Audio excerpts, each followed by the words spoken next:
हाँ तो प्यारे साथियों नमस्कार। मैं क्लास 10th के साइंस के पहले चैप्टर से पूछे गए सब्जेक्टिव प्रश्न को आज देखने वाला हूं, जो बिहार बोर्ड हर एक वर्ष 2 अंक का प्रश्न पूछता है। चलिए हम इन सभी प्रश्नों को बारी बारी से हल करते हैं। पहला प्रश्न है, प्रकाश के परिवर्तन के नियम को लिखें। तो प्रकाश के परिवर्तन के 2 नियम हैं। पहला है, आपतित किरण, परावर्तित किरण तथा आपतन बिंदु पर डाला गया अभिलंब तीनों एक ही तल में स्थित होता है। दूसरा है, आपतन कोण बराबर है परिवर्तन कोण को। चलिए हम फिगर से समझते हैं। पहले हम समतल दर्पण खींचेंगे, इस पे आपतित किरण लाएंगे, फिर परिवर्तित कर देंगे। आपतित किरण और परिवर्तित किरण के कटान बिंदु को आपतन बिंदु कहते हैं। तो इस पे आपतन बिंदु पर ही एक अभिलंब खींचना है, ठीक। और आपतन कोण को I से सूचित किया जाता है, परिवर्तन कोण को R से सूचित किया जाता है। तो देखिए अब कहने का तात्पर्य क्या था। आपतित किरण तो आपतित किरण, परिवर्तित किरण तो परिवर्तित किरण तथा आपतन बिंदु पर डाला गया अभिलंब तीनों एक ही तल में स्थित है। कहने का तात्पर्य है कि तीनों एक ही स्थिति में है। देखिए तीनों एक ऊपर में है, यही ऊपर में है, तो तीनों एक ही तल में स्थित है। दूसरा का है, आपतन कोण बराबर है परिवर्तन कोण को। देखिए I बराबर है R, वही कह रहा है। तो हमारा पहला प्रश्न कंप्लीट हुआ। दूसरा प्रश्न को देखते हैं।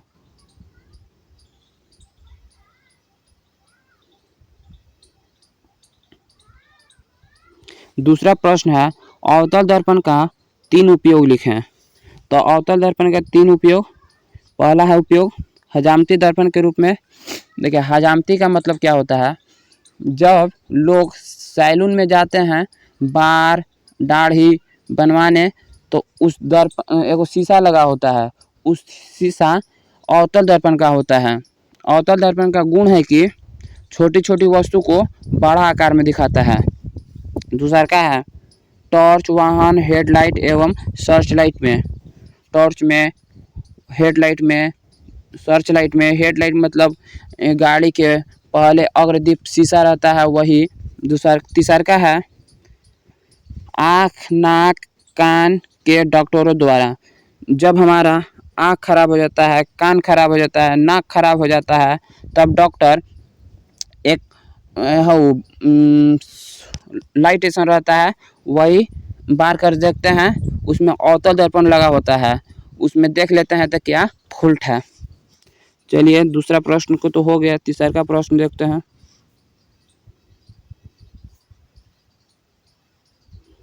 तीसरा का प्रश्न है, अवतल दर्पण और उत्तल दर्पण में अंतर स्पष्ट करें। तो आगे अवतल दर्पण में चलते हैं। अवतल दर्पण का खूबी है, पहला है मतलब अवतल दर्पण में वास्तविक एवं काल्पनिक दोनों प्रकार के प्रतिबिंब बनते हैं। वास्तविक मतलब होता है उल्टा और काल्पनिक मतलब होता है सीधा। तो दोनों प्रकार के प्रतिबिंब बनता है। दूसरा का है, इसका दृष्टि क्षेत्र छोटा होता है। कहने का तात्पर्य है कि हम इससे कम से कम वस्तु को देख सकते हैं। तीसरा का है, अवतल दर्पण की परिवर्तक सतह धंसी हुई होती है। देखिए अवतल दर्पण ऐसे होता है, तो इसकी परिवर्तक सतह धंसी हुई है, तो वही कह रहा है। अब उत्तल दर्पण में चलते हैं। उत्तल दर्पण क्या है, देखिए उत्तल दर्पण में हमेशा काल्पनिक प्रतिबिंब बनता है, मतलब सीधा बनता है। दूसरा का है, इसका दृष्टि क्षेत्र बड़ा होता है, मतलब कहने का तात्पर्य है कि अधिक से अधिक वस्तु को देख पाता है। तीसरा का है, उत्तल दर्पण की परिवर्तक सतह उभरी हुई होती है। देखिए कहने का तात्पर्य ऐसे है, उभरी, ये वाला उठा है तो इसी को उभरी कह रहा है। चलिए चौथा प्रश्न को देखते हैं। अवतल दर्पण को अभिसारी दर्पण क्यों कहा जाता है, क्वेश्चन है, तो आंसर लिखते हैं। चलिए आंसर देखिए, आंसर अवतल दर्पण की परिवर्तक सतह अंदर से वक्रित होता है, इसलिए प्रकाश की किरणें सभी एक बिंदु पर जाकर अभिसरित मतलब मिलती है, इसलिए अवतल दर्पण को अभिसारी दर्पण कहते हैं। देखिए अवतल, ऐसे अवतल होता है, अंदर से वक्रित रहता है, मतलब धंसा होता है, इसलिए प्रकाश की किरणें एक बिंदु पर जाकर अपसरित हो रहा है, मतलब मिलता है, इसलिए अवतल दर्पण को अभिसारी दर्पण कहते हैं। 5वां प्रश्न है, वास्तविक और आभासी प्रतिबिंब में अंतर। तो आगे वास्तविक को चलते हैं। वास्तविक का ही दूसरा नाम है उल्टा। तो चलिए हम वास्तविक में चलते हैं। वास्तविक, चलिए वास्तविक को देखते हैं। वास्तविक प्रतिबिंब वास्तव कटान से बनता है, मतलब सही में कट जाता है। दूसरा का है, यह सदैव उल्टा होता है, इसका प्रतिबिंब सदैव उल्टा होता है। तीसरा का है, इस पर्दे पर, इसे मतलब इसे पर्दे पर प्राप्त किया जाता है, इसे पर्दे पर प्राप्त किया जाता है। काल्पनिक में चलते हैं।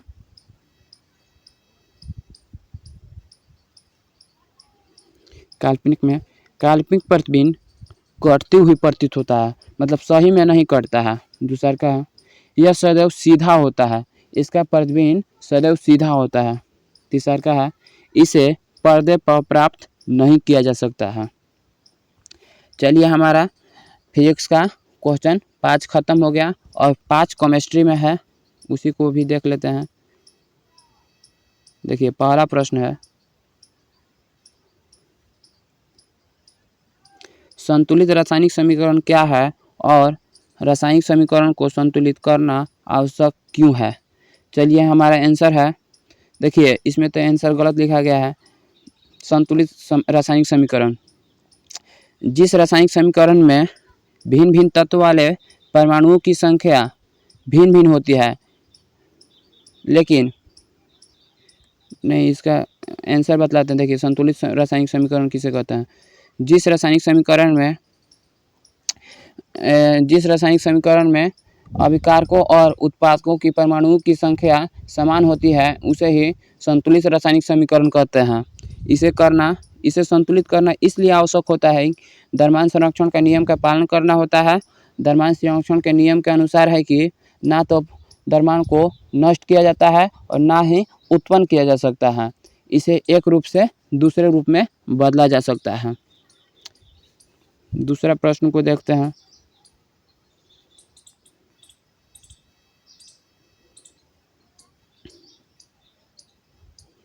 देखिए लोहे को जंग से बचाने के 2 उपाय बतावे।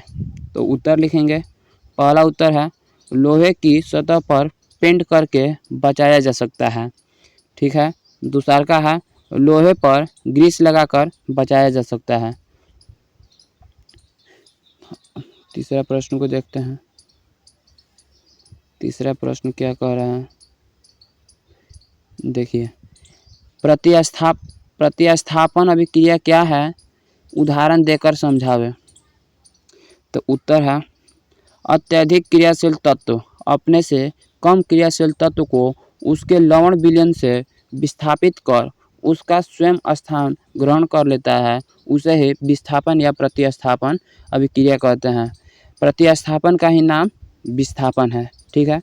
उदाहरण देके कह रहा था, तो देखिए Fe मतलब फेरस प्लस में Cu मतलब कॉपर सल्फेट और डैश करके FeSO4 प्लस में Cu। देखिए Fe अधिक क्रियाशील है Cu से, तो इसलिए Fe हटा दिया Cu को, ठीक है। चलिए चौथा प्रश्न को देखते हैं। चौथा प्रश्न क्या कह रहा है, चौथा प्रश्न कह रहा है कि संयोजन अभिक्रिया क्या है, उदाहरण देकर समझावे।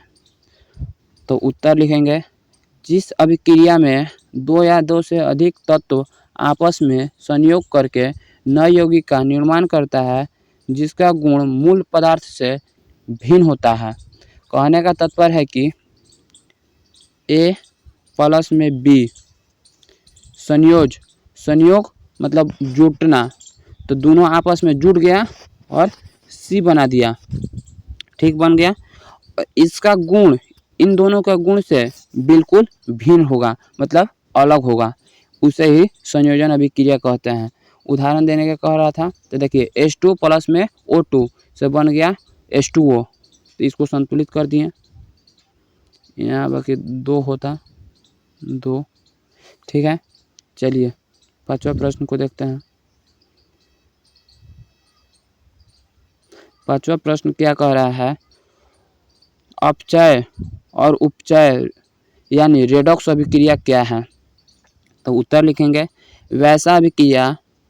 वैसा रासायनिक अभिक्रिया जिसमें एक पदार्थ ऑक्सीकृत मतलब ऑक्सीकृत हो रहा है, मतलब ऑक्सीजन का संयोग हो रहा है, और दूसरा अवकृत होता है, उपचय या अपचय अभिक्रिया या रेडॉक्स अभिक्रिया कहते हैं। इसका दूसरा ही नाम है रेडॉक्स अभिक्रिया। देखिए कहने का तात्पर्य है कि और उपचय अभिक्रिया किसे कहते हैं, जिसमें ऑक्सीजन का संयोग और हाइड्रोजन का वियोग होता है, ठीक, तो उसे उपचयन हो गया। और अपचयन जिसमें हाइड्रोजन का संयोग और ऑक्सीजन का वियोग होता है, उसे अपचयन अभिक्रिया कहते हैं। उसी को दोनों मिला दीजिएगा, इसको दोनों मिला दीजिएगा तो रेडॉक्स अभिक्रिया बन जाएगा। ओके, देखिए हो गया ना। अब देखिए बायो का प्रश्न देखते हैं। पहला प्रश्न क्या कह रहा है, पहला प्रश्न है कि प्रकाश संश्लेषण के लिए आवश्यक कच्ची सामग्री पौधे कहाँ से प्राप्त करते हैं, क्वेश्चन है। चलिए तो हम आंसर लिखते हैं। पौधा में प्रकाश संश्लेषण के लिए आवश्यक कच्ची सामग्री कार्बन डाइऑक्साइड, जल, क्लोरोफिल और सूर्य का प्रकाश है, ठीक। ये 4 सामग्री है कच्ची। पौधा कार्बन डाइऑक्साइड को वायुमंडल से लेता है, ठीक। वायुमंडल में अनेक प्रकार के गैस होते हैं, तो पौधा कार्बन डाइऑक्साइड को वायुमंडल से लेता है, और जल को अपने जड़ से जाइलम से लेता है। एक उसमें विकसित तंत्र होता है जाइलम, जो अंदर से लेता है, खींचता है। जाइलम द्वारा सूर्य का प्रकाश को दिन में तथा पत्तियों में क्लोरोफिल से पौधा अपना भोजन बनाता है। देखिए पौधा के 4 कच्ची सामग्री है। पहला है कार्बन डाइऑक्साइड, दूसरा जल, तीसरा सूर्य का प्रकाश, चौथा क्लोरोफिल। देखिए क्लोरोफिल तो पौधे के पत्ती में होता है, ठीक। और सूर्य का प्रकाश तो दिन में निकलता ही है, और कार्बन डाइऑक्साइड को वायुमंडल से लेता है, और जल को जाइलम के द्वारा पृथ्वी के नीचे से लेता है। ओके, दूसरा का प्रश्न है, कौची कह रहा है, दूसरा का प्रश्न को देखते हैं। देखिए दूसरा का प्रश्न है, जीवों के लिए पोषण अनिवार्य है क्यों। पोषण मतलब आप समझते हैं, भोजन अनिवार्य है क्यों। तो ये तो सिंपल बात है। देखिए जीवधारियों के लिए पोषण की आवश्यकता निम्नलिखित कारण से होती है। मतलब निम्न कारण देवल है। पहला है ऊर्जा उत्पादन के लिए। जब हमारे शरीर में ऊर्जा रहेगा तभी हम बोल सकते हैं, दौड़ सकते हैं, खेल सकते हैं, पढ़ सकते हैं, या अन्यथा ऊर्जा नहीं रहने पर हम कुछ भी काम नहीं कर सकते हैं। हमारा शरीर थकावट महसूस करेगा। दूसरा का है शरीर की टूटी फूटी की मरम्मत के लिए। जब हम किसी प्रकार के खेल खेलते हैं या हम गिर जाते हैं, अचानक हम कहूँ से छलांग करते हैं तो हमारा पैर में चोट हो जाता है, तो उसको भरने के लिए हमें ऊर्जा की आवश्यकता होती है। तीसरा का है वृद्धि के लिए। यदि जीव है तो वह तो वृद्धि करेगा ही। इसका मूल लक्षण है कि वह वृद्धि करेगा, मतलब विकास। मतलब देखिए आप 6 महीना के थे तो बढ़ के 17 साल के हो गए। कैसे हो गए, वृद्धि किए, विकास हुआ, तभी न बढ़े। चौथा है शरीर को रोगों से बचाने के लिए। जब ऊर्जा ही नहीं रहेगा तो हमारा तो ऐसे ही रोग पकड़ लेगा, और ऊर्जा रहेगा शरीर में तब हम रोग से दूर रहेंगे, रोग हमें जल्दी होइबे नहीं करेगा। ठीक है, चलिए तीसरा प्रश्न को देखते हैं। तीसरा प्रश्न का कहत बा, देखो भोजन के पाचन द्वारा किस प्रकार की अभिक्रिया हमारे शरीर में होखला। तो आंसर बा भोजन के पाचन द्वारा ऑक्सीकरण की अभिक्रिया हमारे शरीर में होखला। ठीक बा, देखो एगो रासायनिक सूत्र बा C6H12O6 देकर तीर के चिन्ह CO2 प्लस में H2O प्लस में ऊर्जा। देखिए ऊर्जा मिलेगा तभी हम किसी काम को कर सकते हैं। H2 मतलब जल, जल होता है। CO2 जो हम छोड़ते हैं तो पौधा लेता है। ओके चलिए इसको संतुलित करने के लिए कुछ नहीं है, 6Na बस काम खत्म। देखिए चौथा प्रश्न है कोशिका के 4 कोशिकाओं का नाम लिखें। तो आंसर है कोशिका भित्ति पहला है, दूसरा है कोशिका झिल्ली, तीसरा है कोशिका द्रव्य एवं केंद्रक। ओके पांचवा प्रश्न है जीवों के मुख्य 4 लक्षण लिखें। ये तो आसान क्वेश्चन है। पहला है सजीव सांस लेते हैं। कोई भी जीव रहेगा तो वह सांस ले बिना रह ही नहीं सकता है, सांस नहीं लेगा तो वह नहीं रह सकता है। दूसरा का है सजीवों में उत्सर्जन होता है। देखिए हमारे शरीर में प्रतिदिन उत्सर्जित पदार्थ बनता है, जैसे मूलमूत्र हो गया, मूलमूत्र हो गया, किडनी से हमारे फेफड़ा तक ले जाता है तो वह सब हो गया, पसीना हो गया, ये सब एक उत्सर्जन है, उत्सर्जित पदार्थ है तो इसको उत्सर्जन करता है। तीसरा का है सजीव प्रजनन करते हैं, मतलब अपने संतति को बढ़ाते हैं। ठीक है।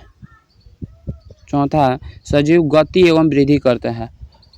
सजीव का मूल लक्षण है गति और वृद्धि। यदि सजीव है तो वह गति और वृद्धि तो करेगा।